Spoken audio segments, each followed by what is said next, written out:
Salam les guys, Liverpool 2, Newcastle 2 ou Newcastle 2, Liverpool 2, le match qui révèle les problèmes des Reds. Franchement, cette première ligue, elle démarre très fort.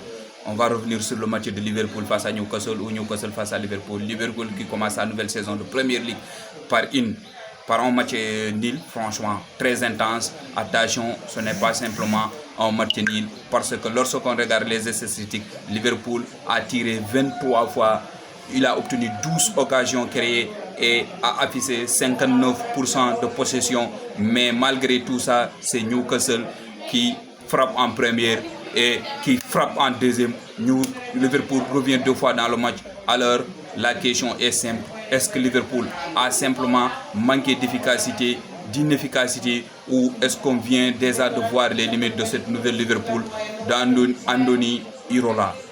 Bienvenue les gars sur Foot, vous savez, le nom de la scène. Donc abonnez-vous, je vous demande de vous abonner, de partager et de liker les vidéos et de commenter. Dès la 5e minute, Newcastle qui frappe, qui montre exactement ce qu'il faut faire dans ce match. Anthony Elanga qui ouvre le score par une transition très rapide, voilà, offensive très rapide, et ce but est tout simplement révélateur parce qu'il donne immédiatement à Newcastle le scénario parfait de ce match. Liverpool doit courir après le score. Newcastle pour défendre plus bas et fermer les espaces, attendre les opportunités. Après tout ce qui s'est passé à Newcastle cette année, vous avez vendu vos milieux de terrain, mais Newcastle a obtenu le match qu'il voulait. Et c'est exactement ce qui a rendu ce match très compliqué pour les Reds de Liverpool, qui ont davantage le ballon, mais Newcastle est beaucoup plus dangereux lorsqu'il récupère et se projette rapidement dans le cas des Reds. C'est ce que Liverpool doit encore, c'est là où Liverpool doit encore se progresser du moins, parce que dominer la position ne signifie pas forcément contrôler le match ou gagner le match. Liverpool domine certes, mais ne contrôle pas le match. Il faut qu'on se dise la vérité, il ne contrôle pas le match. C'est probablement le point le plus intéressant du match. Liverpool termine avec 23 tirs, comme je l'avais dit, contre seulement 11 face à Newcastle. Les Reds ont également obtenu 59% de possession, on l'avait dit, pour Newcastle qui n'a obtenu que 40,1% de possession. Liverpool, sur le papier, Liverpool devait donc, par force, quand tu domines comme ça, quand tu tires comme ça, tu devais gagner. Mais Newcastle a réussi à défendre son avantage pendant une grande partie du match. Pourquoi? Parce que Newcastle, ils ont compris ce qu'ils veulent faire. Mais Liverpool, tu as l'impression, c'est comme si tu as l'impression qu'il y a quelque chose qui manque. Parce que Liverpool a parfaitement eu énormément de ballons dans la surface, mais n'a pas déséquilibré cette bloc Newcastle. Newcastle a réalisé 30 des comptes qui pouvaient quand même, des comptes qui ont fait grave cette défense des Reds en danger. Liverpool a eu beaucoup de frappes, a bloqué, la défense Liverpool a bloqué 13 tirs contrés, 13 tirs des Magpies contrés. Les Reds arrivaient très souvent à proximité de la surface, mais Newcastle a réussi à mettre les joueurs devant le ballon. Voilà.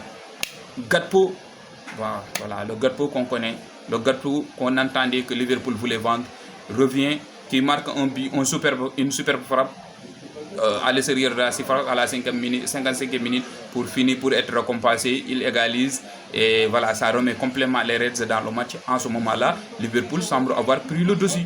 Quand on regarde le match en ce moment-là, on va dire que Liverpool a pris le dessus. Mais pourtant, une minute plus tard, seulement Newcastle frappe encore. Et c'est comme le premier but. On compte 2 joueurs de Newcastle face à 7 ou 6 joueurs des Reds, mais Joe Willock, ça finit à marquer, qui était rentré fraîchement. Il redonne immédiatement l'avantage au Magpies, et ce but est peut-être le tournant du match, parce que Liverpool venait tout juste de marquer, et on sait quand on marque le but, les 1 minute, 2 minutes, vraiment vous devez vous rester concentré. Il y a Van Dijk, les gars, celui qui doit guider l'équipe, mais c'est pas ce qui s'est passé. Voilà, d'unanime position côté Newcastle et immédiatement derrière Liverpool. Mais malheureusement, Liverpool parvient à revenir dans ce match. C'est ce que l'on voit, la différence entre une équipe qui a besoin de trouver ses automatismes et une équipe capable de profiter la moindre faiblesse de l'adversaire. Liverpool a besoin de trouver des automatismes. Newcastle exploite la moindre faiblesse de Liverpool. Pour moi, le problème principal de Liverpool aujourd'hui, ce n'est pas la position, franchement, parce qu'ils ont cette position. Ce n'est même pas le nombre d'occasions, parce qu'ils ont ça. Le problème, c'est la cohérence collective. C'est comme City, il n'y a pas de cohérence. Andoni Irola démarre une nouvelle aventure avec Liverpool. Il doit construire une équipe qui, pour moi, va énormément changer. La défense notamment doit encore trouver ses automatismes. Jacquet, Van Dijk, bon, c'est le premier match, oui, c'est le premier match de la saison. Je ne compte pas les matchs amicaux. Voilà, mais Virgil van Dijk avait d'ailleurs reconnu dans cette rencontre que cette nouvelle défense aurait besoin de temps pour développer sa cohésion. Et aujourd'hui, on l'a clairement vu. Liverpool peut produire du jeu. Ça, c'est bon, ils l'ont fait dans ce match. Ils peuvent créer des occasions, ce qui est plus important dans un match de football, parce que les buts, il suffit que vous soyez un peu efficace, ils peuvent le faire, ça viendra, j'espère.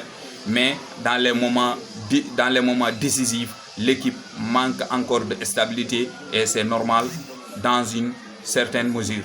C'est normal dans une certaine mesure, parce que tu ne pourras pas utiliser ces excuses pendant toute la saison. C'est impossible. Tu ne peux pas prendre des excuses pendant toute la saison, par-ci, par-là. Non, c'est impossible. Voilà.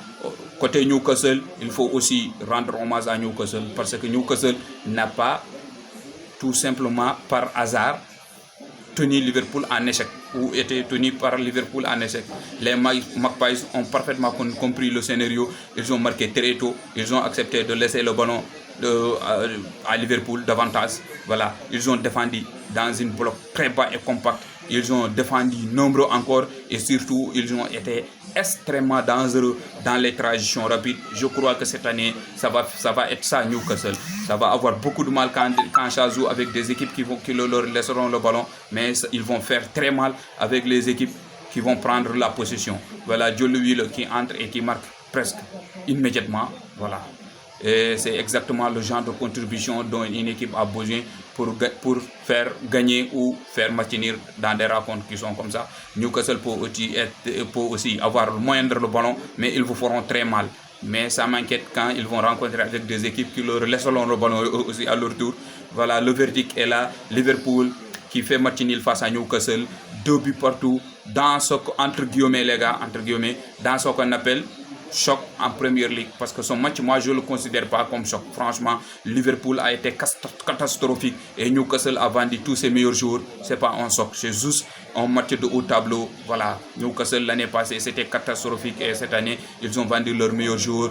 Pour les fans des Reds, je vous demande juste, le Liverpool, comment vous le voyez? Voyez-vous-t-il que Liverpool joue le titre, ou pour vous, Liverpool est en reconstruction? L'objectif va être la Ligue des Champions? Je vous pose cette question et vous me répondez dans les commentaires. Merci les gars. Et il faut vous abonner sur la nouvelle chaîne Foot Détonation. Vraiment, je compte sur votre soutien.